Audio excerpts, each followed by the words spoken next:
Hello students, today we will discuss the respiratory system. This chapter is connected or related with respiration in plants. इस chapter में हम लोग respiration इन animals में पढ़ेंगे, animals के बारे में पढ़ेंगे और आप लोग चैप्टर 7 में रिस्पायरेशन इन प्लांट्स के बारे में पढ़ चुके हो। दोनों चैप्टर्स में बहुत कुछ रिलेटेड है, कुछ डिफरेंसेस पाए जाते हैं और कुछ रिलेटेड है, कनेक्शन है दोनों में। रिस्पायरेशन हम लोग जानते हैं कि रिस्पायरेशन एक वाइटल प्रोसेस है लिविंग बीइंग्स के लिए और ये पूरी ज़िंदगी चलता रहता है नॉन स्टॉप। इससे क्या होता है, इसमें कुछ रॉ मटेरियल्स यूज्ड होते हैं इस प्रोसेस में और एनर्जी रिलीज़ करते हैं। रिस्पायरेशन का हम लोगों को नीड क्यों है, नीड फॉर रिस्पायरेशन क्या है, इससे क्या होता है। Respiration is the chemical process of releasing energy by breaking down glucose for carrying out life process. हम लोग ये पढ़ चुके हैं रिस्पायरेशन इन प्लांट्स में भी कि ग्लूकोज का ब्रेकिंग डाउन करने से बहुत सारे लाइफ प्रोसेस के लिए एनर्जी मिलता है हम लोगों को। This chemical breakdown occurs by utilising oxygen and is represented by the following overall reaction. Respiration का रिएक्शन यहाँ दिया हुआ इक्वेशन C6H12O6 ग्लूकोज का फार्मूला है प्लस 6O2। ये that means in the presence of oxygen glucose break down होता है और इसमें एंजाइम्स की ज़रूरत पड़ती है। हम लोग ये भी पढ़ चुके हैं रिस्पायरेशन इन प्लांट्स में। तो एंड प्रोडक्ट क्या मिलता है हमें, 6 molecule of carbon dioxide and 6 molecule of water plus energy. There are 5 important points to remember about this chemical reaction in the respiration. इस इक्वेशन के बारे में 5 important points है जो हम लोगों को याद रखना चाहिए। This part of respiration yielding energy occurs inside the living cell and hence it is better known as cellular or tissue respiration.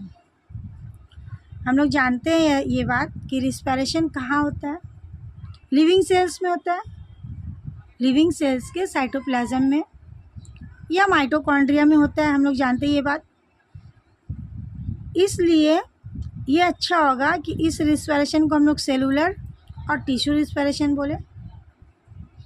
Respiration को हम लोग सेलुलर रिस्पायरेशन या टिश्यू रिस्पायरेशन भी बोल सकते हैं। Number 2, the break down of glucose C6H12O6 to carbon.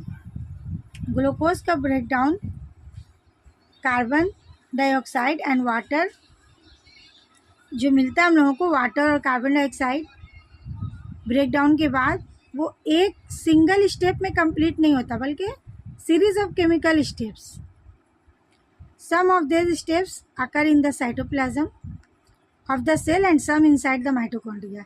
इसमें से कुछ स्टेप्स साइटोप्लाज्म में और कुछ स्टेप्स माइटोकॉन्ड्रिया में कंप्लीट होते हैं। Each breakdown step is due to a particular enzyme. दोनों स्टेप्स के लिए, ये सारे स्टेप्स के लिए अलग अलग सेपरेट अलग अलग टाइप के एंजाइम की ज़रूरत पड़ती है। यानी एक ही एंजाइम सभी स्टेप्स में वर्क नहीं करते हैं, हेल्प नहीं करते हैं। सब स्टेप्स के लिए अलग अलग एंजाइम होते हैं। Number 4, the energy liberated in the breakdown of the glucose molecule is not all in the form of heat. जो एनर्जी मिलता है ब्रेक डाउन के बाद ग्लूकोज का, वो हीट की शक्ल में नहीं होता है, but a large part of heat is converted into chemical energy. लेकिन बहुत बड़ा पार्ट चेंज हो जाता है केमिकल एनर्जी में, जो एटीपी की शक्ल में, ATP that means adenosine triphosphate की फॉर्म में वहाँ पे स्टोर रहता है।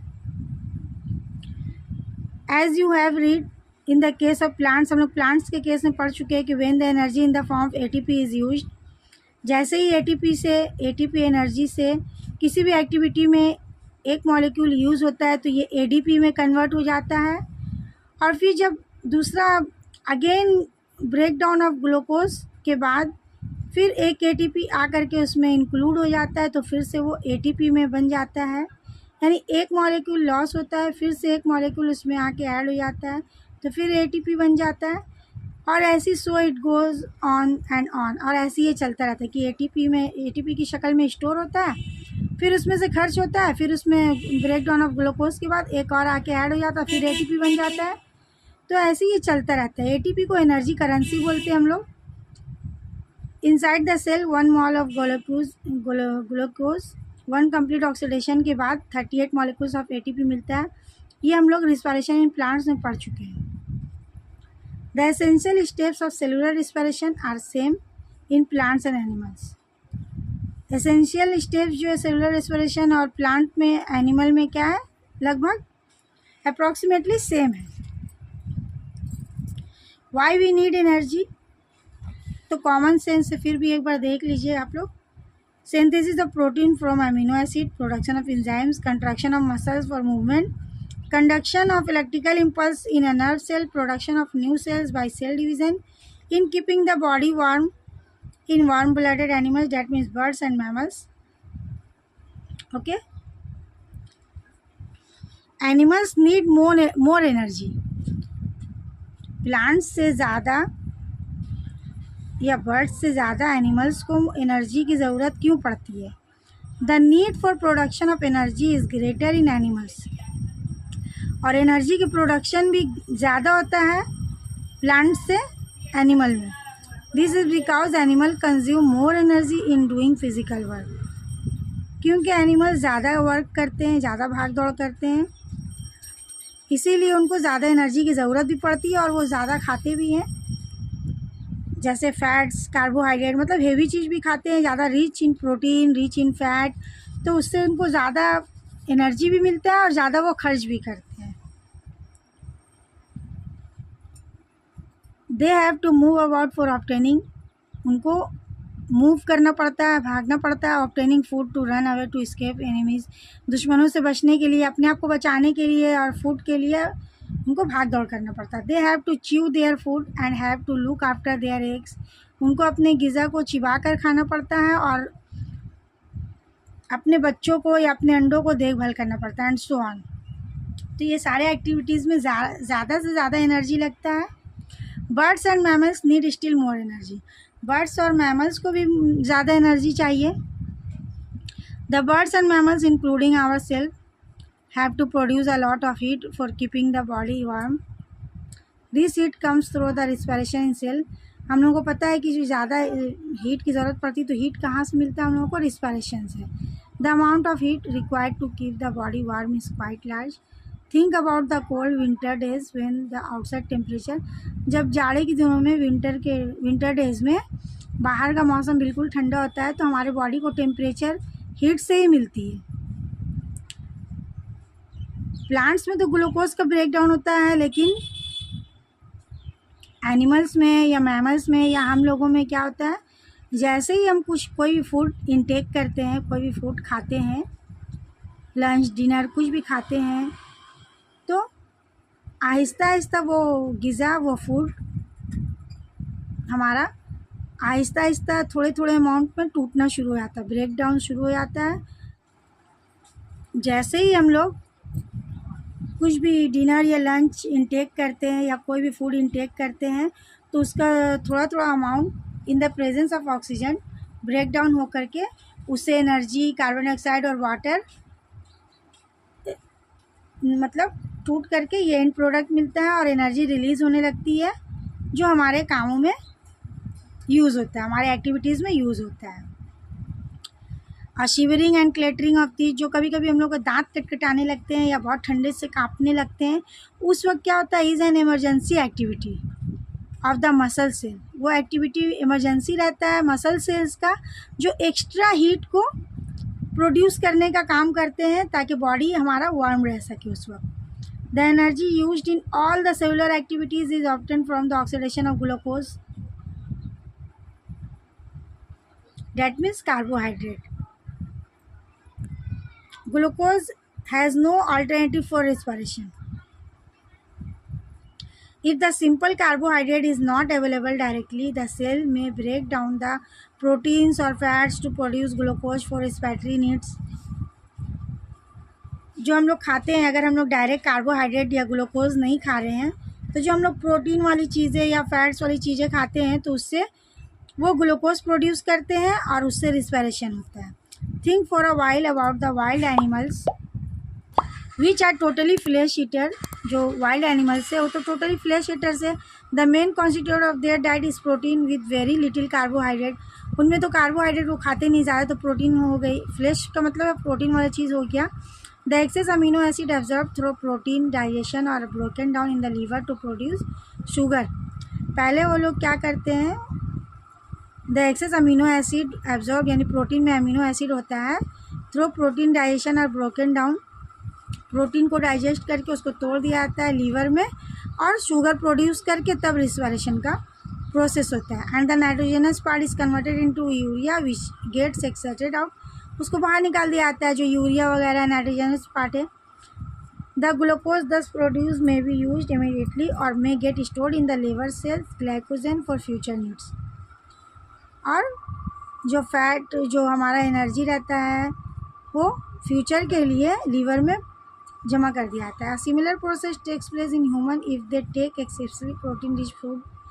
अगर हम इंसान भी अगर सिर्फ प्रोटीन वाली चीज़ें खाएं, कार्बोहाइड्रेट नहीं लें, तो ऐसे ही प्रोसेस होगा जैसा एनिमल्स में, वाइल्ड एनिमल्स के लिए बताया गया है कि पहले प्रोटीन एब्जॉर्ब हो जाएगा और उसके बाद उससे शुगर प्रोड्यूस होगा, लीवर से शुगर प्रोड्यूस करेगा लीवर, तब रिस्पिरेशन का ब्रेक डाउन होगा, रिस्पिरेशन का प्रोसेस होगा और नाइट्रोजनस पार्ट उससे प्रोटीन में से जो निकलेगा वो यूरिया में कन्वर्ट हो जाएगा और उसको एक्सक्रेट आउट कर दिया जाएगा। द ग्लूकोज दस प्रोड्यूस में भी यूज इमीडिएटली और मे गेट स्टोर्ड। और ग्लूकोज क्या होगा, या तो उससे इमीडिएटली और may get stored in the liver cell, liver cell में उसको ग्लाइकोजेन के तौर पर, ग्लाइकोजेन में ट्रांसफॉर्म करके, चेंज करके ग्लाइकोजेन की शक्ल में लीवर में उसको जमा कर दिया जाएगा फ्यूचर के लिए। Two kinds of respiration, aerobic and anaerobic. ये भी आप लोग प्लांट्स इन रिस्पिरेशन में पढ़ चुके हैं। प्लांट्स का रिस्पिरेशन में, रिस्पिरेशन इन प्लांट्स में पढ़ चुके हैं आप लोग। In animals there are normally aerobic respiration using oxygen. हम लोग को मालूम है एरोबिक का मतलब क्या है। डैट मीन्स कि एरोबिक रिस्पिरेशन क्या होता है, इन the presence of oxygen. Animals में नॉर्मली क्या होता है, एरोबिक रिस्पिरेशन होता है जो ऑक्सीजन यूज़ करते हैं लोग ब्रेथ के लिए, सांस लेते हैं, जो रिस्पिरेशन में काम आता है। Anaerobic respiration in the absence of oxygen. Anaerobic का मतलब है, ये भी आप लोग पढ़ चुके हो कि इसमें ऑक्सीजन नहीं होगा, विदाउट ऑक्सीजन ये प्रोसेस होगा, रिस्पिरेशन होगा। Is only exceptional in some cases. In tapeworm में ऐसा होता है, living inside the human intestine, human intestine में वो रहते हैं, तो वो विदाउट ऑक्सीजन रिस्पिरेशन करते हैं।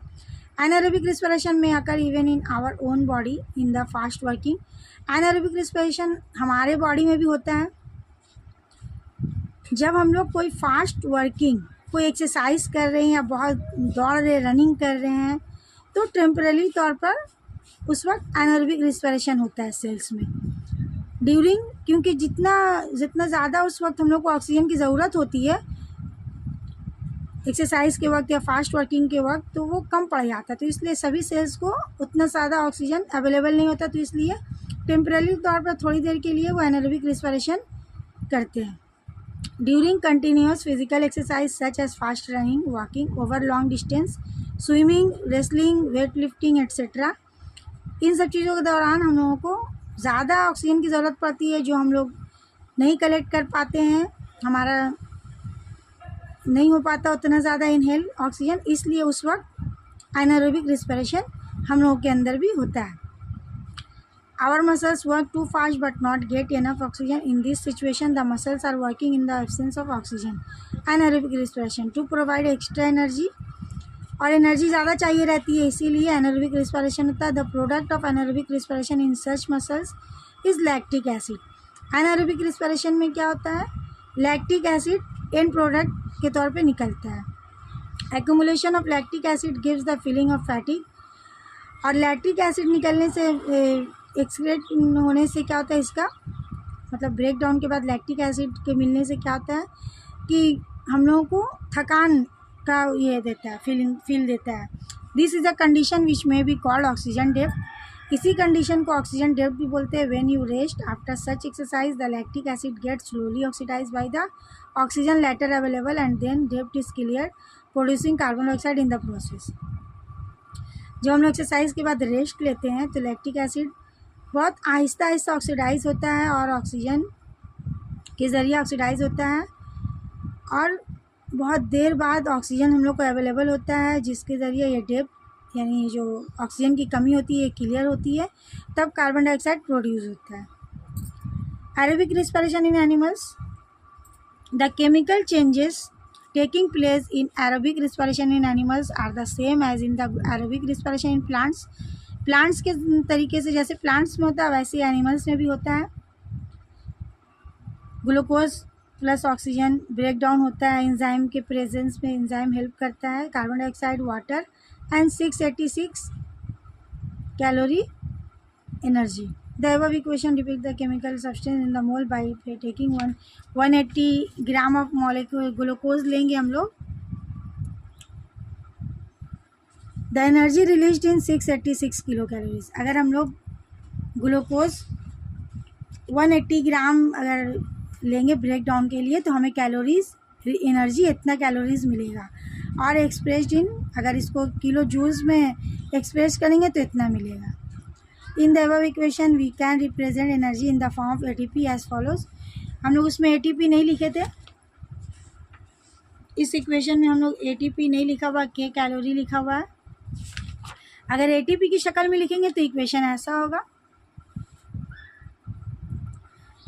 Carbohydrate oxygen enzyme 6 CO2 6 molecule of water 38 ATP यानी केमिकल एनर्जी, और हीट एनर्जी की शक्ल में 420 के कैलोरी हीट एनर्जी मिलती है। अगर क्वेश्चन पूछा जाए कि केमिकल एनर्जी कितनी या कितना एटीपी, तो 38 एटीपी मिलता है हम लोगों को energy break down of glucose in animals में, और हीट एनर्जी 420 के कैल मिलता है। ठीक है, 1 मोल ऑफ एटीपी रिक्वायर्स 7 के कैल और 38 ATP are produce by consuming, तो 38 × 7 266 के कैल हो गया। 38 एटीपी का मतलब 266 के कैलोरीज हो गया। The rest of the energy that mean 686 minus कर देंगे तो 420 मिल जाएगा हम लोगों को। एनारोबिक रिस्पिरेशन क्या है? Anaerobic respiration in animals, in animal cell particularly in the skeletal muscle cell anaerobic respiration में अकर, स्पेशली जो है स्केलेटल मसल सेल में ये होता है, अकर होता है एनारोबिक रिस्पिरेशन। जब हम लोग बहुत वेरी फास्ट वर्क या एक्सरसाइज करते हैं तब। क्यों? क्योंकि हम लोग को इनसफिशिएंट ऑक्सीजन मिलता है, तो उसका केमिकल उस वक्त केमिकल रिएक्शन क्या होगा, यानी उस वक्त ब्रेक डाउन कैसे होता है? कार्बोहाइड्रेट यानी ग्लूकोज से एंजाइम हेल्प करता है, lactic acid plus 2 ATP plus heat energy, यानी उस वक्त एनारोबिक तरीके से जो ब्रेक डाउन होता है तो उसमें एटीपी यानी रिलीज़ बहुत कम होता है, एनर्जी बहुत कम रिलीज़ होता है।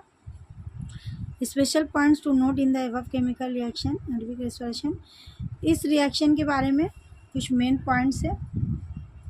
It is a slow process, यानी एनारोबिक रिस्पिरेशन के बारे में, it is a slow process, the reaction can not continue for long time, ज़्यादा देर तक का एनारोबिक रिस्पिरेशन नहीं हो सकता है, कोई भी इंसान विदाउट ऑक्सीजन नहीं रह सकता है। The product lactic acid has a toxic effect on cells which causes muscle fatigue and HS, बहुत देर तक का ये यूज़ नहीं कर सकता है क्योंकि ये टॉक्सिक इफेक्ट रखता है सेल्स में, और इसकी वजह से मसल्स और दर्द हो सकता है मसल्स में और बहुत थकान हो सकती है।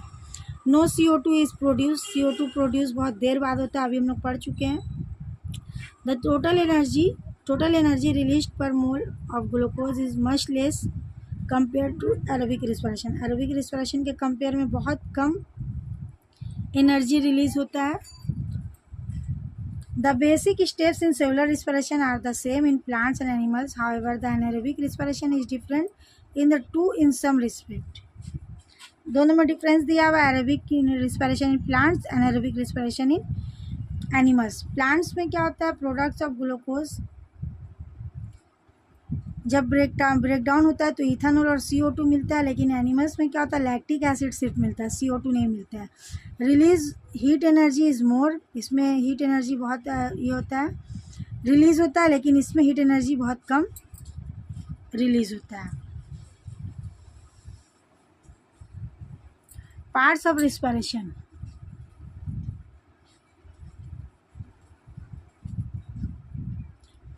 In human, as in most other animals, there are 4 major parts of respiration. Respiration का मेजर 4 पार्ट्स है, breathing, gases transport, tissue respiration and cellular respiration.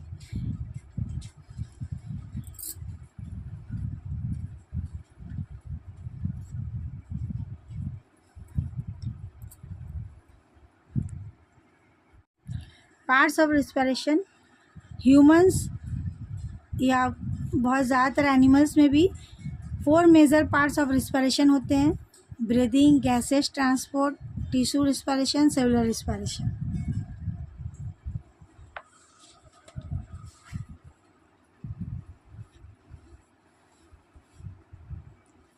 Breathing.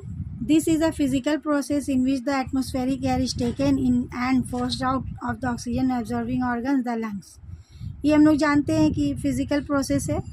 ये एटमॉस्फेरिक एयर यानी एयर हम लोग अंदर करते हैं, टेकन लेते हैं और ऑक्सीजन एब्जॉर्ब करने वाले ऑर्गन्स के पास भेजते हैं यानी लंग्स। लंग्स एब्जॉर्ब करते हैं ऑक्सीजन को। गैसेस ट्रांसपोर्ट क्या है, the oxygen absorb by the blood in the lungs. Lungs में पाया जाने वाला ब्लड जो एब्जॉर्ब कर लेता है oxygen, is carried by the RBC and oxyhaemoglobin. और ये वाला ब्लड RBC के थ्रू ऑक्सी हेमोग्लोबिन की शक्ल में throughout the body by means of arteries के थ्रू पूरे बॉडी में पहुंचाया जाता था। Carbon dioxide from the tissues is transported to the lungs. और जो कार्बन डाइऑक्साइड पाया जाता है टिश्यूज़ में वो लंग्स तक पहुंचाया जाता है by the blood by means veins के ज़रिए, 2 वेज में। यानी टिश्यूज़ के सेल में जो कार्बन डाइऑक्साइड प्रेजेंट रहता है वो ट्रांसपोर्ट होता है लंग्स तक 2 वेज में, वेंस के ज़रिए। Bicarbonate dissolve in plasma. Carbon जो है कार्बन डाइऑक्साइड बाइकार्बोनेट की फॉर्म में प्लाज्मा में डिजॉल्व रहता है इन कम्बिनेशन विद द हेमोग्लोबिन। और हेमोग्लोबिन के साथ कार्बन डाइऑक्साइड मिल करके RBC के हेमोग्लोबिन के साथ मिल करके कार्बन अमाइन हो हेमोग्लोबिन बन के इसके थ्रू यानी इस फॉर्म में वो लंग्स तक का वेंस के ज़रिए पहुंचाया जाता है। टिश्यू रिस्पिरेशन क्या है, the terminal blood vessels that means the capillaries deliver the oxygen to the body cells और tissue where oxygen diffuse through their thin walls and in a similar way the capillaries pick up the carbon dioxide release by them. जो blood vessel है यानी capillaries वो क्या करते, deliver करते oxygen पूरे body को, बॉडी के सेल्स और टिश्यूज़ को, जहाँ ऑक्सीजन डिफ्यूज़ करके थिन वॉल के ज़रिए डिफ्यूज़ कर लेते हैं। ठीक सिमिलर वे में उसी तरह से कैपिलरीज क्या करते हैं, उसी थिन वॉल के ज़रिए कार्बन डाइऑक्साइड को पिक करके और बाहर निकाल देते, release by them. Cellular respiration, the complex chemical changes which occur inside the cell to release energy from glucose. Cellular respiration क्या है, कॉम्प्लेक्स केमिकल चेंजेस जो इनसाइड द सेल होता है और एनर्जी रिलीज करता है ग्लूकोज से, उसी को सेलुलर रिस्पिरेशन बोलते हैं।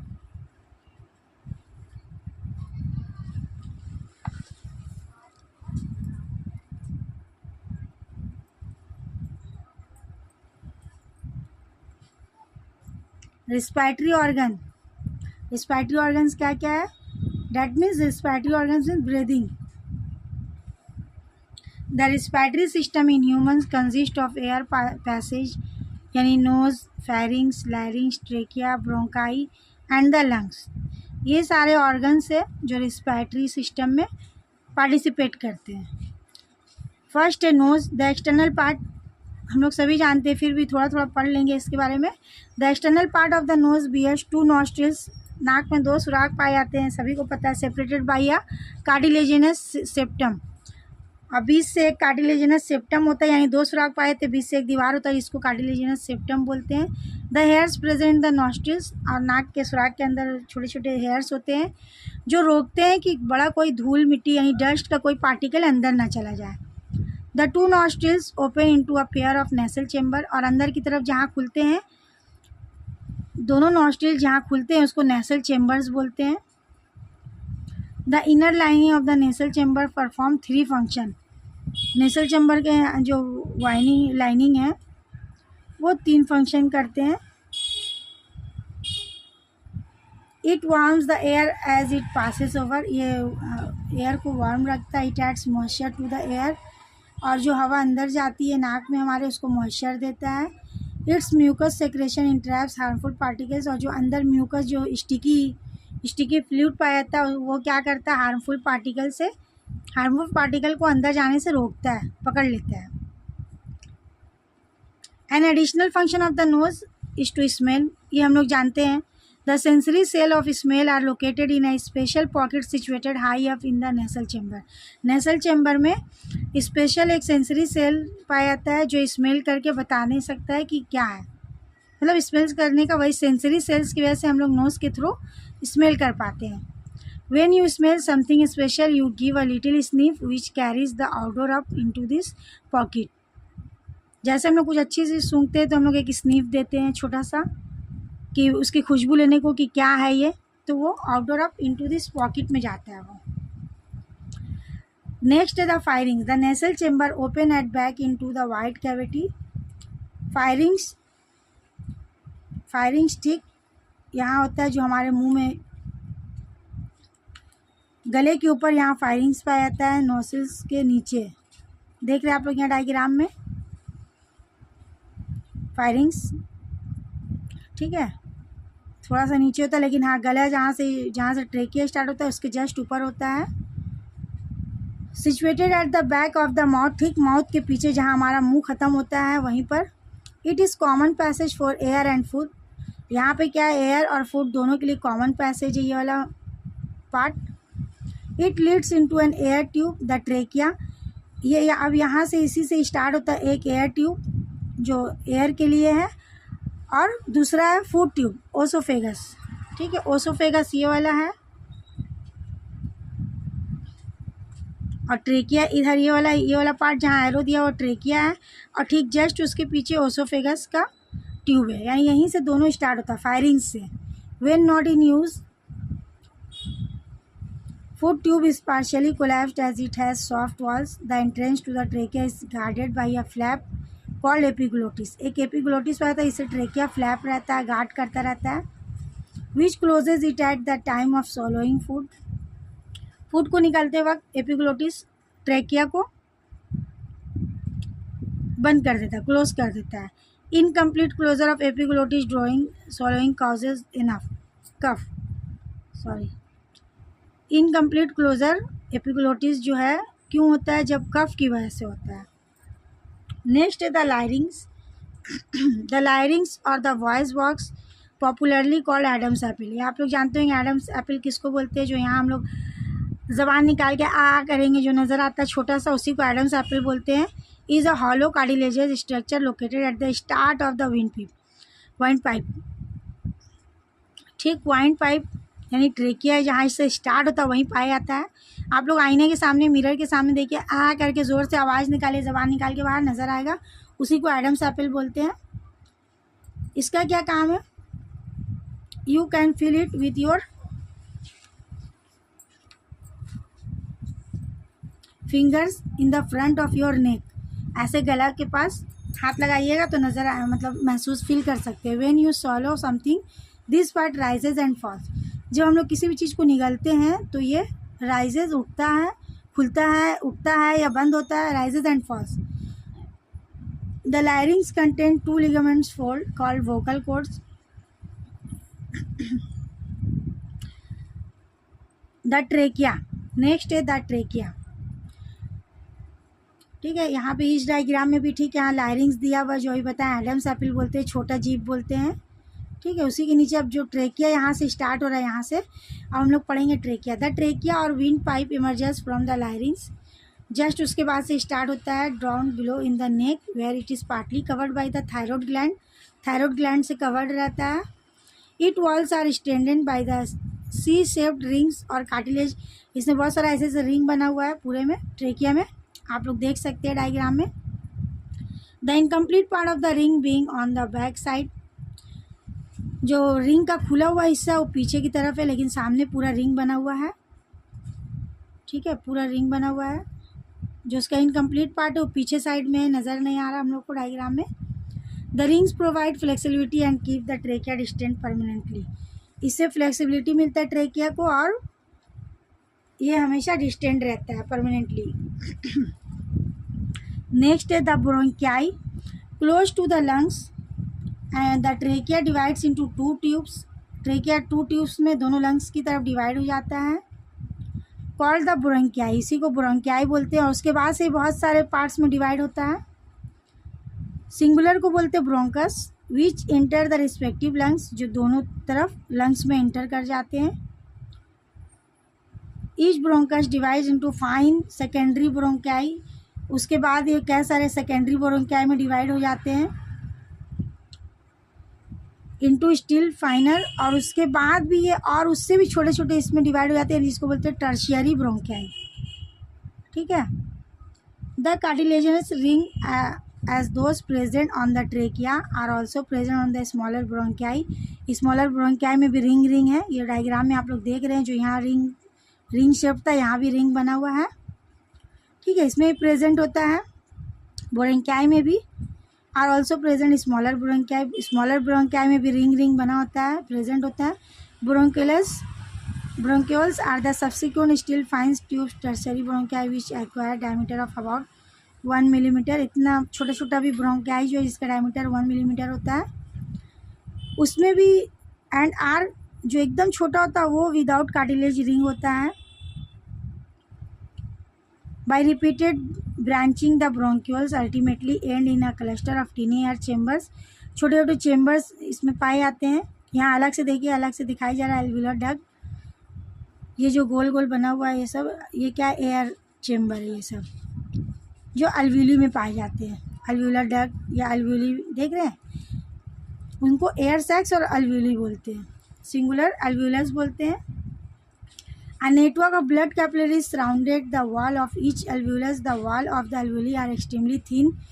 बहुत ज़्यादा thin होती है इसकी wall. The walls of the alveoli are extremely thin, one cell thick and moist, allowing gaseous diffusion through them. Thin wall के थ्रू ही gaseous diffusion होता है, यानी ऑक्सीजन और कार्बन डाइऑक्साइड का एक्सचेंज होता है। Oxygen from first dissolve in thin layer water fluid that covers the surface of alveoli. Okay. The entire inner lining of the larynx, trachea, bronchi and bronchioles is formed of ciliated epithelium. Entire inner layer lining जो होता है वो larynx का, trachea का, bronchi, bronchioles किससे बना होता है? ciliated epithelium से बना होता है, जो आप लोग टिश्यू चैप्टर में पढ़ चुके हैं। During lifetime the cilia are constantly in motion, driving any fluid, mucus. Fluid means हमारे मुंह में क्या होता है, म्यूकस रहता है, that is on them and also any particles that may have come in with their air towards the mouth. और कोई पार्टिकल्स अगर एयर के साथ हम लोग के मुंह में चला आता है तो उसको वो आगे बढ़ा देता है।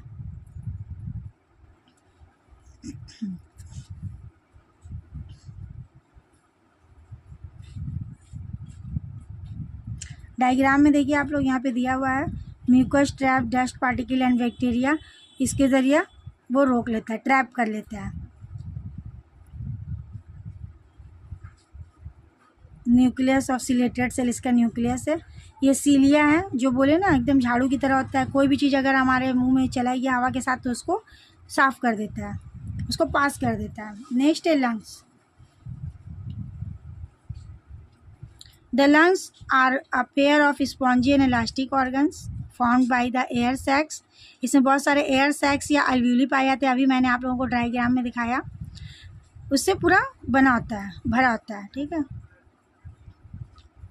There connecting bronchioles, blood vessels etcetera. The two lungs are रफली कोन शेप्ड होता है lungs, tapering at the top and broad at the bottom. ऊपर ज़रा सा पतला होता है, जैसा भी हम लोग लंग्स देख रहे थे, ऊपर की तरफ ये थोड़ा सा नैरो होता है, लेकिन बीच में आकर के ब्रॉड हो जाता है, नीचे आकर के थोड़ा चौड़ा हो जाता है।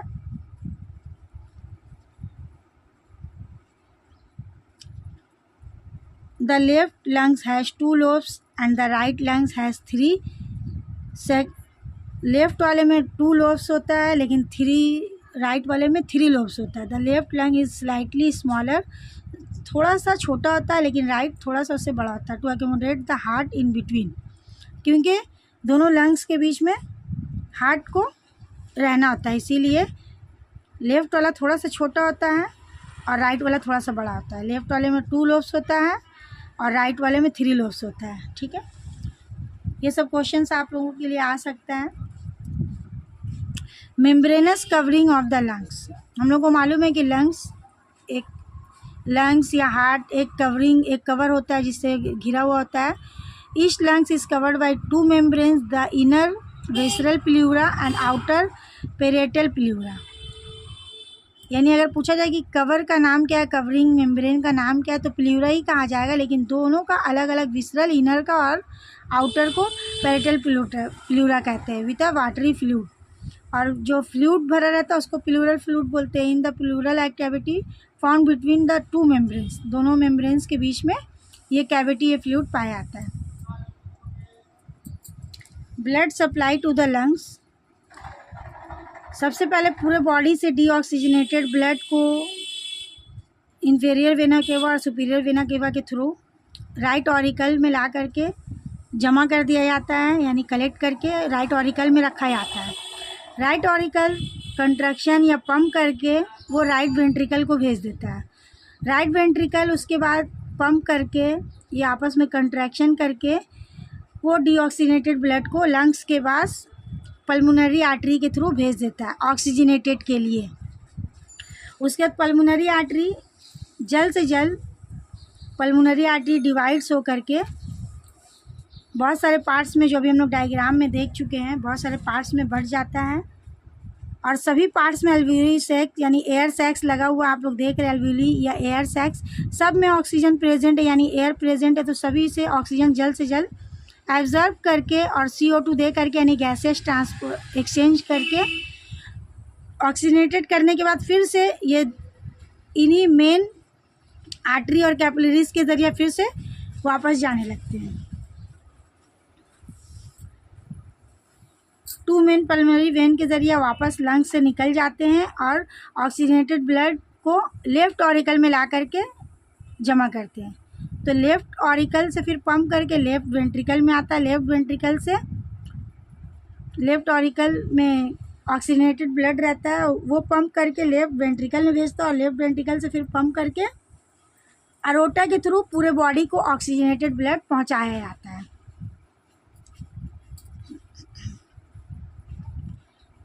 Represent the branching of respiratory passage and the blood circulation in the lungs. The bright red parts represent oxygenated blood in the full downish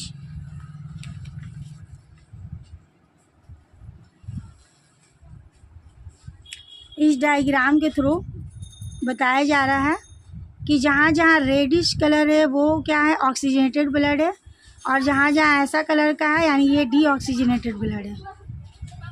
diagram में दिखाया जा रहा है जो रेड है यानी ये ऑक्सीजनेटेड होने के बाद, यहाँ से ऑक्सीजनेटेड होने के बाद, ठीक से देखिए, लेफ़्ट लंग है, पल्मोनरी वेन है, पल्मोनरी आर्टरी है, ठीक है। अभी जो हम लोगों ने उधर पढ़ा है उसी को डायग्राम के थ्रू एक्सप्रेस किया गया है। Okay, next, breathing respiratory cycle. The respiratory cycle consist of inspiration, that means breathing in, और inhalation, expiration, that means breathing out or exhalation, and a very short respiratory pause. In normal adults, the breathing rate is 12 to 18 breaths per minute. A newborn breathes 60 times per minute. Slight increase in the CO2 content in blood increases the breathing rate. अगर CO2 का concentration हमारे blood में ज़रा सा भी बढ़ता है, थोड़ा सा भी बढ़ता है, तो ब्रीदिंग रेट इंक्रीज़ हो जाता है हमारा। इंस्पिरेशन और inhalation is the result of increase in the size of thoracic cavity, and this increase is due to the combined action of the ribs. जैसे ही हम लोग इनहेल करते हैं या इंस्पायर यानी हवा को ब्रीदिंग करते हैं, अंदर लेते हैं तो थोरेसिक कैविटी साइज़ में इंक्रीज़ हो जाता है, और साथ ही साथ रिब्स जो हमारा लंग्स एक केज से बना हुआ है, केज से कवर किया हुआ है रिब्स, वो भी उसका भी एक्शन होने लगता है, और वो भी जो है, और डायफ्राम भी उससे जुड़ा हुआ है। दोनों मिल करके थोरेसिक कैविटी को साइज में इंक्रीज कर देते हैं। The ribs move upward and outward due to the contraction of the external intercostal muscle stage between them, the enlarging the chest cavity, जिससे क्या होता है, चेस्ट कैविटी बढ़ जाता है all round. The diaphragm a sheet of muscular tissue, diaphragm क्या है, muscular tissue. ये डायफ्राम का पार्ट है जो किससे बना होता है, मस्कुलर टिश्यू से बना होता है। Situated toward the base of lungs, ठीक लंग्स के बेस में पाया जाता है। Which normally remains arched upward like a dome shape का बना होता है। ये कॉन्ट्रैक्ट करता है जिस वक्त हम लोग इनहेल करते हैं, ब्रीदिंग करते हैं, ये डोम शेप जो है फ्लैटेंड हो जाता है। ये वाला पार्ट यहाँ चला आता है ताकि अंदर बहुत सारी स्पेस बन जाए और बहुत सारा ऑक्सीजन हम लोग ले सकें, बहुत सारी हवा को अपने अंदर रख सके, इसलिए ये डोम शेप फ्लैटन हो जाता है ताकि बहुत सारी हवा के लिए स्पेस बन जाए हमारे अंदर। Decrease pressure inside the lungs draws the air inward, the outside air begin a greater pressure rushes into the equalize the pressure. When the thoracic chest cavity increase in size, its internal pressure is decreased, the lungs expand, and as a result the pressure inside the lungs is lowered below the atmospheric pressure. एक्सपेरेशन क्या है और acceleration is the result of reverse movement of the ribs and diaphragm. जो अभी हम लोगों ने inhalation में पढ़ा, ठीक उसका अपोजिट होता है कि रिब्स और डायफ्राम का मूवमेंट्स ठीक उल्टा होता है। The external intercostal muscle relax and the ribs move automatically, the diaphragm is relaxed and move upward to its dome shape. जो डोम शेप अभी फ्लैटेंड हुआ था ब्रीदिंग इन में, इनहेलेशन में, वो एक्सेलेशन में क्या होता है, फिर से वो डोम शेप बन जाता है, और जितना हवा रहता है हम लोग के अंदर वो CO2 जो हम लोग को एक्सक्रेट आउट करना है फोर्सफुली लंग्स से थोरेसिक इससे कैविटी से होते हुए बाहर की तरफ हम लोग ब्रीदिंग आउट कर देते हैं। As a consequence of the above mentioned movement of the ribs, diaphragm, the volume of thoracic cavity is decreased. Thoracic cavity decrease हो जाता है साइज में, and the lungs are compressed, और lungs जो है compressed हो जाते हैं, forcing air out into the atmosphere. हवा को बाहर निकालने के बाद lungs भी compressed हो जाते हैं. When we breathe out forcibly or naturally, it happens during intense physical exercise.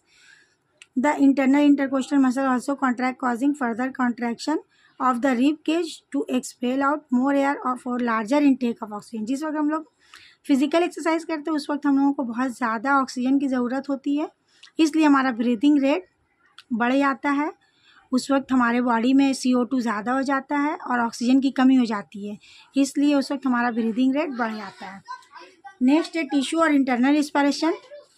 ये वो प्रोसेस है जिसके ज़रिए आप cells of the body oxygen use करके ग्लूकोज को ऑक्सीडाइज करके एनर्जी रिलीज करते हैं और वेस्ट प्रोडक्ट के तौर पर कार्बन डाइऑक्साइड को एक्सक्रेट आउट करते हैं। नेक्स्ट है control of breathing movements. The breathing movements are largely controlled by respiratory centre. आप लोगों को मालूम है कि रेस्पिरेटरी सेंटर हमारा कहाँ है, किसको बोलते हैं, located in our brain. Medulla oblongata का नाम आप लोगों ने सुना होगा, medulla oblongata of the brain, जो हमारे ठीक सर के नीचे पीछे जहाँ से हमारा नेक स्टार्ट होता है, सर के पीछे वहीं पर हम लोगों का हेड और नेक के बीच में मेडुला ऑब्लोंगाटा पाया जाता है। यानी जहाँ पे हेड ख़त्म हो रहा है, नेक स्टार्ट होगा पीछे, सर के पीछे साइड में, back side of the head, वहीं पे मेडुला ऑब्लोंगाटा पाया जाता है, जो हमारा सेंटर है, रेस्पिरेटरी सेंटर है। Thus this centre is stimulated by the medulla oblongata of the brain. ठीक है, जो हमारे हेड और नेक स्टार्ट होने से पहले, हेड खत्म होने से पहले, यानी दोनों के बीच में पाया था मेडुला ऑब्लोंगाटा, वो हमारा रेस्पिरेटरी सिस्टम है। This centre is stimulated by the carbon dioxide content of the blood. ये इससे स्टिमुलेटेड होता है कि हमारे ब्लड में जैसे ही कार्बन डाइऑक्साइड यानी उसका टॉक्सिक इफेक्ट हमारे ब्लड में इंक्रीज करता है, तो ये फटाफट हमारी बॉडी को खबर देने लगता है कि जल्द से जल्द इसको एक्सक्रीट आउट करो, कार्बन डाइऑक्साइड को बाहर निकालो, और ऑक्सीजन की कमी होने लगती है। तो पता चल जाता है, अभी हम लोग पढ़ चुके हैं कि जब कार्बन डाइऑक्साइड का कंसंट्रेशन ब्लड में ज़्यादा होता है तो हमारा ब्रीदिंग रेट बढ़ जाता है, और उस वक्त ज़्यादा से ज़्यादा ऑक्सीजन लेना पड़ता है और कार्बन डाइऑक्साइड को बाहर फेंकना पड़ता है, नहीं तो टॉक्सिक इफेक्ट करता है। टॉक्सिक इसका जो टॉक्सिक इफेक्ट है कार्बन डाइऑक्साइड का, वो हमारे बॉडी पे इफेक्ट करेगा। In the blood faster in the breathing movement are normally not under the control of the will. जो है हम लोग अगर चाहें कि अपनी सांस को, अपनी ब्रीथ को रोक ले थोड़ी देर, तो क्या हम लोग होल्ड कर सकते हैं? 1-2 घंटे के लिए नहीं, थोड़ी देर के लिए होल्ड कर सकते हैं, लेकिन फिर उससे ज़्यादा क्या होगा, हम लोग नहीं रोक पाएंगे, छोड़ देंगे, सांस लेना शुरू कर देंगे फिर से, यानी ब्रीद इन ब्रीद आउट का प्रोसेस स्टार्ट कर देंगे। ज़्यादा देर नहीं होल्ड कर सकते हम लोग, क्योंकि ये इनवॉलेंट्री है, ये हमारे हाथ में नहीं है, ये होता रहता है, एक प्रोसेस है जो चलता रहता है। But to some extent one can consequently increase और डिक्रीज द रेट, कि कोई बहुत देर रोक सकता है अपनी सांस को, मतलब अपने ब्रीथ को होल्ड कर सकता है, कोई बहुत कम टाइम होल्ड कर सकता है। If you forcibly hold your breath, a stage would come when you can not hold it any longer. अगर आप लोग अपने ब्रीथ को होल्ड करेंगे तो ऐसा नहीं होगा कि आप मर जाएंगे, बिना सांस लिए, बिना ब्रीथ किए ही मर जाएंगे। उससे ज़्यादा क्या होगा कि आप थोड़ी देर बाद छोड़ देंगे और सांस लेना, ब्रीथ इन ब्रीथ आउट करना शुरू कर देंगे। नेक्स्ट है important, very important, capacities of the lungs, जिसको हम लोग रेस्पिरेटरी ऑफ द लंग्स भी बोलते हैं।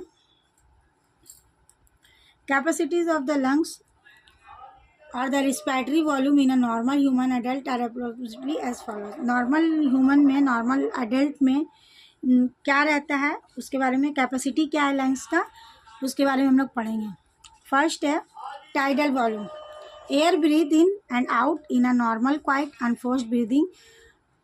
जो हम लोग बिना फोर्स के, अनफोर्स, जो हर वक्त मतलब ब्रीथ इन और ब्रीथ आउट कर रहे हैं, तो इसका मतलब है कि अगर हम लोग सांस नहीं भी ले रहे हैं, मतलब हर वक्त ले रहे हैं, पर अगर हम लोग फोर्सफुली नहीं ले रहे हैं, हम लोग पता नहीं चल रहा है कि सांस ले रहे कि नहीं ले रहे, उस वक्त भी हमारे अंदर, हमारे लंग्स में, अल्वियोली में, या हमारे ट्रेकिया में, लायरिंग्स में, फायरिंग्स में 50-100 ml एयर अंदर रहता है हमेशा। कभी भी ऐसा नहीं होता कि पूरा खाली है, लंग्स, अल्वियोली, एयर सैक्स वगैरह बिल्कुल खाली नहीं होता है। रिस्पिरेटरी सिस्टम, रिस्पिरेटरी ऑर्गन्स में कहीं ना कहीं थोड़ा थोड़ा 500 ml एयर रहता है। Dead air space, some tidal air is left in respiratory passage. Respiratory passage मतलब ट्रेकिया वगैरह में रहता है, कुछ ब्रोंकाई में रहता है, अल्वियोली में रहता है, जहाँ पे where no diffusion of gases can occur. तो वहाँ पे कितना रहता है, 150 ml इतना रहता है ट्रेकिया में, ब्रोंकाई वगैरह में। और अल्वियोलर एयर, जो हमारे अल्वियोली है, एयर सैक्स है, उसमें कितना रहता है, the tidal air contain in air sacs में 350 ml रहता है, यानी टोटल 500 बोला गया था, टोटल 500। तो ये दोनों मिला करके इसका 2 पार्ट में बांट दिया गया है कि 350 ml अल्वियोलर सैक्स यानी एयर सैक्स में रहता है, और 150 ml जो है रिस्पिरेटरी पैसेज वगैरह में रहता है। बिल्कुल खाली नहीं होता है कि बिना हवा के, विदाउट ऑक्सीजन, विदाउट एयर नहीं रहता है, ठीक है। तो दोनों को ऐड करेंगे तो 500 हो गया। नेक्स्ट है इंस्पिरेटरी रिजर्व वॉल्यूम, इसको हम लोग IRV भी बोल सकते हैं। Air that can be drawn in forcibly over and above the tidal air, also called complemental air. लेकिन जब हम लोग forcefully, air that can be drawn in forcefully, जब हम लोग उससे ज़्यादा हवा लेते हैं, जब फोर्सफुली लेते हैं, मतलब ज़्यादा हवा को इंस्पायर करते, अंदर लेते हैं, इनहेल करते हैं, तो उस वक्त कितना एयर जाता है अंदर में, 3000 ml। यानी फोर्सफुली अगर हम लोग इनहेल कर रहे हैं कि हाँ हम लोग हवा ले रहे हैं तेज़ी से, तो उसका मतलब उस वक्त 3000 ml लेते हैं हम लोग। एयर कितना हम लोगों के अंदर जाता है, 3000। इंस्पिरेटरी कैपेसिटी क्या है, total volume of air of a person can breathe in after a normal expiration. Normal inspiration और नॉर्मल एक्सपिरेशन के बाद कितना हम लोग कैपेसिटी, 350, 3500। ये जो 500 हम लोग के अंदर है पहले से और 3000 हवा और अंदर हम लोग ले रहे इनहेल कर रहे, तो मिला करके दोनों को ऐड करके हो गया 3500 ml। नेक्स्ट है एक्सपायटरी रिजर्व वॉल्यूम। अब फोर्सफुली हम लोग इनहेल किए, फोर्सफुली जब एक्सहेल करेंगे तो उस वक्त हमारे अंदर कितना हवा आता है। Expel out after normal expiration, मतलब आफ्टर नॉर्मल एक्सपायरेशन के बाद हम लोग के अंदर कितना बचता है। जब हम लोग हवा को बाहर फेंक देते हैं उसके बाद भी हमारे अंदर 1000 ml बचता है। फेंकने के बाद भी 1000 ml बचता है, तो जो हम लोग के अंदर है उसमें इसको ऐड कर देंगे तो 4500 हो गया। तो विटल कैपेसिटी हमारा क्या हुआ, वॉल्यूम ऑफ एयर क्या हुआ, can be taken in and expel out by maximum, यानी इनहेल और एक्सपेल के बाद हमारे अंदर टोटल इतना एयर रहेगा 4005 ml। Residual volume, some air is always left in the lungs even after forcibly breathing out. Residual volume, inhale और exhale करने के बाद जो हमारे अंदर बचा है रेसिडुअल एयर बचा है, लेफ्ट ओवर बचा हुआ, वो कितना है 1500 ml। तो जब ये दोनों को ऐड कर देंगे तो 6000 ml हो गया, यानी टोटल लंग्स कैपेसिटी कितना हुआ, maximum air which can any time be held in 2 lungs. हमारे दोनों लंग्स में हर वक्त कितना एयर का ये होता रहता है कैपेसिटी, यानी आना जाना ब्रीद इन और ब्रीद आउट होता रहता है 6000 ml। उसी को यहाँ ग्राफ के ज़रिए दिखाया गया है।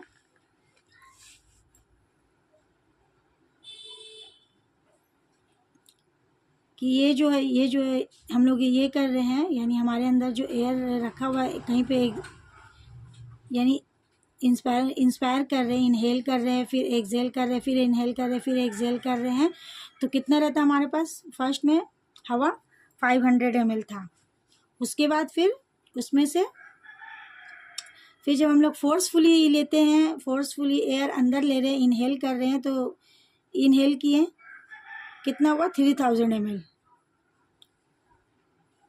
उसके बाद जब इंस्पायटरी कैपेसिटी क्या है, यहाँ पे उसी बात को जो अभी हम लोग पढ़े हैं उसी बात को यहाँ ग्राफ के थ्रू दिखाया गया। Inspiratory capacity 350 ml, vital capacity 4500 ml है, और टोटल लंग्स कैपेसिटी कितना है 6000 ml है।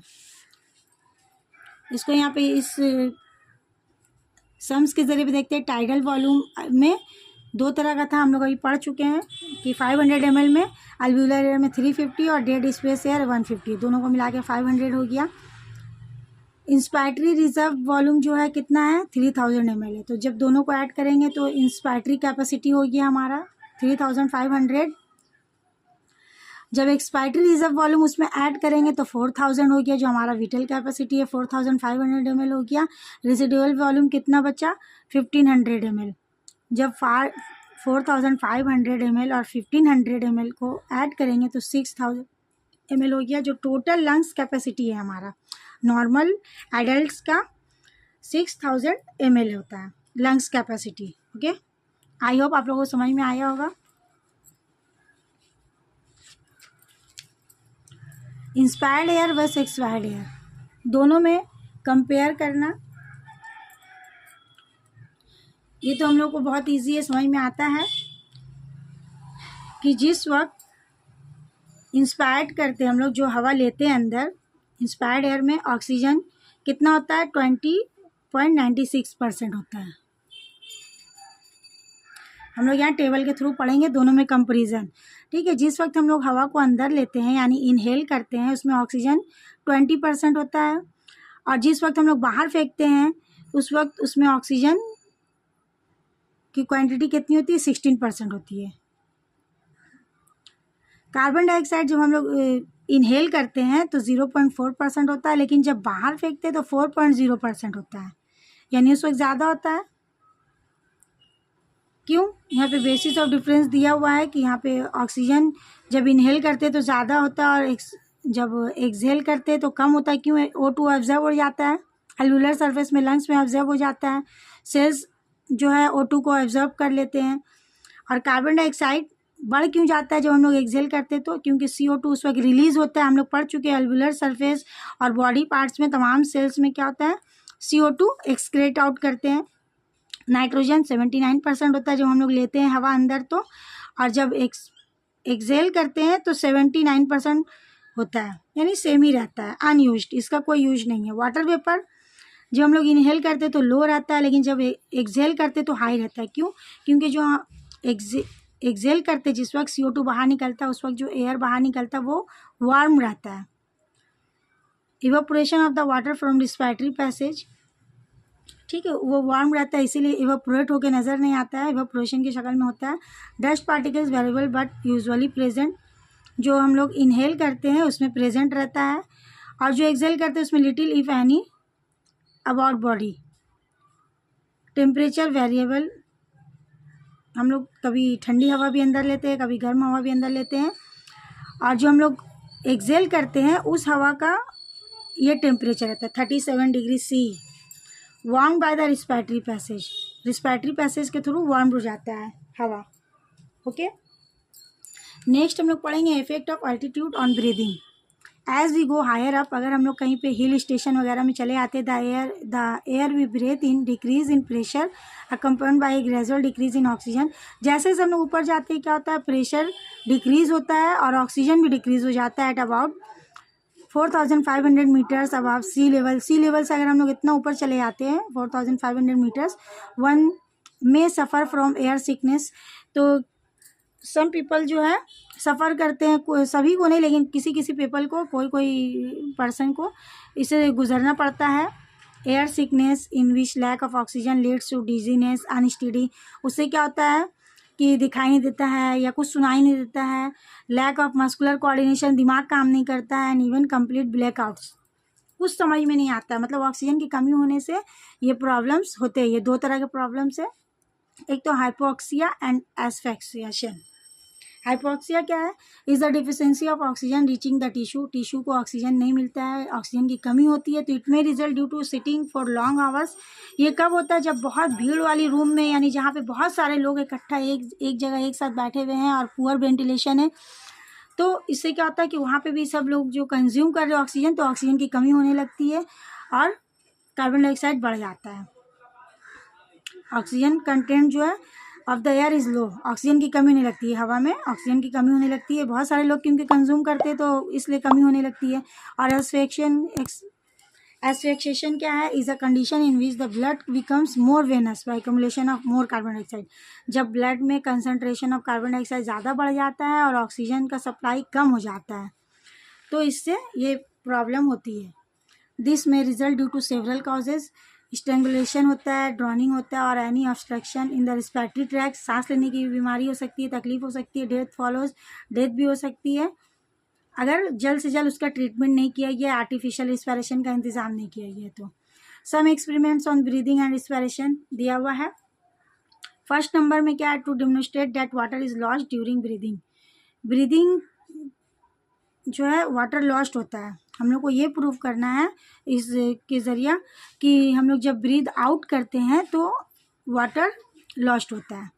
Gently breathe upon a cold surface, अगर हम लोग किसी भी ठंडी जगह पर कोल्ड सरफेस पर अगर अपने मुंह का ऐसे अगर हम लोग ब्रीद आउट करेंगे तो क्या होता है? जो एवापोरेट होता है, जो हम लोग वार्म एयर बाहर निकालते हैं, वो किसी भी चीज़ पर, गिलास पर या पीस ऑफ गिलास पर, मिरर पर या अपने चश्मे पर आप लोग डाल कर देखिए तो क्या नज़र आएगा? वहाँ पर धुंध सा नज़र आएगा। क्यों? जैसे ही हम लोग अपना वार्म एयर जैसे ही ठंडी जगह पे पड़ती है तो क्या हो जाता है? कंडेंस हो जाता है, या ड्रॉपलेट्स ऑफ वाटर नज़र आने लगते हैं, या उतना ज़्यादा नहीं तो कंडेंस हो जाता है, धुंध सा नज़र आने लगता है, भाप निकलता है हमारे मुंह से। मतलब जैसे ही हम लोग वार्म एयर को बाहर कोल्ड सरफेस पे ब्रीथ आउट करते हैं तो वो जम जाता है, कंडेंस हो जाता है। The water droplets appearing on the surface prove the presence of moisture in expired air. ये प्रूव करता है अगर ड्रॉपलेट्स भी नज़र आता है या कंडेंस हो जाता है तो ये प्रूव करता है कि हमारे एक्सपायर्ड एयर में जो हम लोग एक्सक्रेट कर रहे हैं उसमें मॉइस्चर है। नेक्स्ट है to demonstrate that CO2 is given out the breathing. ये हम लोग को डेमोन्स्ट्रेट करना है कि जो ब्रीदिंग उसमें CO2 रहता है, हम लोग ब्रीदिंग आउट करते हैं उसमें CO2 रहता है। यहाँ पे दो एपरेटस सेटअप किया गया है। पहले क्लिप D को क्लोज करके माउथ से क्लिप C खुला छोड़ देंगे और माउथ से यहाँ पे बहुत बार, मतलब बार बार प्रोसेस को ये करेंगे कि मुंह से हम लोग हवा बार बार इसमें फेंकेंगे, रश आउट करेंगे। फेंकेंगे नहीं, सॉरी, रश आउट करेंगे तो क्या होगा, यहाँ पे लाइम वाटर दिया हुआ है, इसमें दोनों में लाइम वाटर दिया है, ए और बी दोनों में, लेकिन हम लोग डी को बंद कर देंगे और सी का क्लिप खोल देंगे और माउस से जितना भी इसके अंदर एयर है सबको रश आउट करेंगे। इस प्रोसेस को बार बार रिपीट करेंगे। रश आउट करने के बाद क्या देखेंगे, इसमें बबल्स बन रहा है, बबल्स उठ रहा है। थोड़ी देर बाद हम लोग इसका क्लिप सी को बंद कर देंगे, क्लिप डी को खोलेंगे और माउस से फिर हम लोग इसमें भी रश आउट करेंगे। तो क्या देखेंगे कि यहाँ पे ये जो लाइम वाटर है, बबल भी बन रहा है और लाइम वाटर जो है, क्लिप सी खोलेंगे, इसमें हम लोग रश आउट करेंगे, यहाँ से हवा सब सक कर लेंगे। तो क्या देखेंगे कि सिर्फ बबल बन रहा है। लेकिन अगर जो क्लिप सी बंद करके क्लिप डी, इस एपरेटस में क्या करेंगे, हम लोग ब्रीथ आउट करेंगे, इसमें हवा देंगे। तो क्या होगा, ये लाइम वाटर टर्न्स मिल्की। ये क्यों होगा, क्योंकि इससे ये बात प्रूफ हो रहा है कि जो हम लोग हवा को सक कर रहे हैं, मतलब अंदर इनहेल कर रहे हैं, तो उसमें CO2 कम है, लेकिन जो हम लोग ब्रीथ आउट कर रहे हैं इसमें CO2 का अमाउंट क्वांटिटी ज़्यादा है, इसलिए CO2 के प्रेजेंस में लाइम वाटर मिल्की टर्न्स कर लेता है, लाइम वाटर टर्न्स हो जाता है मिल्की कलर में। ओके,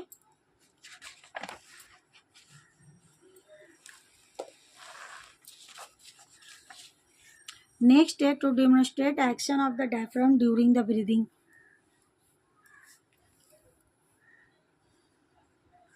ये जो हम लोग पढ़ चुके हैं अभी लंग्स का, कि जैसे ही हम लोग सांस लेते हैं, जैसे ही हम लोग ब्रीदिंग इन करते हैं, इंस्पिरेशन, इनहेलेशन और एक्सहेलेशन हम लोग पढ़े हैं, उसी को एक एक्सपेरिमेंट के थ्रू दिखाया गया है कि जैसे हम लोग इनहेल करेंगे, यानी जब ब्रीथ इन करेंगे तो ऑक्सीजन से या एयर से लंग्स फूल जाएंगे और डायफ्राम जो है डोम शेप से फ्लैटेंड हो जाएगा, यानी नीचे की तरफ आ जाएगा, अंदर ज़्यादा स्पेस बन जाएगा एयर लेने के लिए। और ठीक जैसे उसके अपोजिट जब हम लोग ब्रीथ आउट करेंगे, हवा निकल जाएगा, तो ये दोनों कंप्रेस्ड हो जाएगा, दोनों लंग्स, और डायफ्राम फिर से डोम शेप बन जाएगा। तो इससे यही प्रूफ होता है इस एक्सपेरिमेंट से कि जब हम लोग इनहेल करते हैं तो ऑक्सीजन से हमारा चेस्ट कैविटी, थोड़ा कैविटी साइज में इंक्रीज हो जाता है, डायफ्राम फूल जाता है, और जब एक्सहेल करते हैं तो ये जो है ये कंप्रेस हो जाता है और ये फिर से डायफ्राम डोम शेप में आ जाता है। Next to measure volume of expired air. Expired air कैसे वॉल्यूम करेंगे कि हम लोग कितना एक्सपायर्ड करते हैं। ये अपरेटस का सेटअप है, यहाँ से हम लोग अगर एक्सपायर्ड कर रहे, मतलब कितना ब्रीथ आउट कर रहे हैं, तो एयर इसमें गया, और जितना एयर हम लोग यहाँ पे एक्सपायर्ड किए हैं, यानी ब्रीथ आउट किए हैं, यहाँ से ठीक इसी नली के ज़रिए, इसी ट्यूब के ज़रिए उतना ही पानी इधर इसमें स्पॉट में गिरेगा। उससे पता चल जाएगा कि volume of breath out exhaled air कितना है। Next to show the oxygen is taken in by animals during respiration. इस एक्सपेरिमेंट में देखिए दो एपरेटस लिया गया है, एक में लाइव कॉकरोच रखा गया है और उसको कॉक से, रबर कॉक से बिल्कुल एयर टाइट कर दिया गया है, यानी अंदर हवा नहीं जाएगी। एक कैंडल रखा गया एक वायर के थ्रू जो बाहर से सिर्फ ऑक्सीजन थोड़ा बहुत, एकदम बहुत कम क्वांटिटी में अंदर आ रहा है। उसमें अगर हम लोग एक कैंडल थोड़ी देर बाद अगर लगा देते हैं तो क्या होगा, जो लाइव कॉकरोच है उसमें जो रखा हुआ कैंडल है वो थोड़ी देर बाद बुझ जाता है। क्यों बुझ जाता है, क्योंकि हम लोग को पता है कि ऑक्सीजन हेल्प्स इन बर्निंग। तो जो ऑक्सीजन थोड़ा बहुत एकदम लेस क्वांटिटी में अंदर आ रहा है, वो क्या कर रहा है कि वो तो लाइव कॉकरोच कंज्यूम कर ले रहा है, इसलिए उसको बर्निंग के लिए ऑक्सीजन नहीं मिलेगा, तो मतलब नहीं चलेगा, फिर बर्निंग नहीं होगा, क्योंकि वो ऑक्सीजन तो ये लाइव कॉकरोच कंज्यूम कर ले रहा है, इसको ऑक्सीजन नहीं मिल रहा है, इसीलिए नहीं जल रहा है मोमबत्ती। कैंडल को जलने के लिए तो ऑक्सीजन की ज़रूरत है, लेकिन यहाँ पे क्या हो रहा है, इस बी में यहाँ पे ठीक कैंडल जल रहा है। क्यों, क्योंकि यहाँ तो डेड कॉकरोच है, ये ऑक्सीजन नहीं ले रहा है, जितना भी ऑक्सीजन आ रहा है वो इसको बर्निंग में हेल्प कर रहा है, तो इसलिए कैंडल जलता रहेगा। लेकिन यहाँ जो ऑक्सीजन आ रहा है वो तो ये कंज्यूम कर ले रहा है, इसीलिए इसका कैंडल बुझ गया। तो इस एक्सपेरिमेंट से ये शो होता है, ये प्रूव होता है कि एनिमल्स रिस्पिरेशन में ऑक्सीजन कंज्यूम करते हैं, ऑक्सीजन टेकन करते हैं। ठीक है, आई होप आप लोगों को पूरा चैप्टर समझ में आ गया होगा, डाउट्स क्लियर हो गए होंगे। Thank you for watching.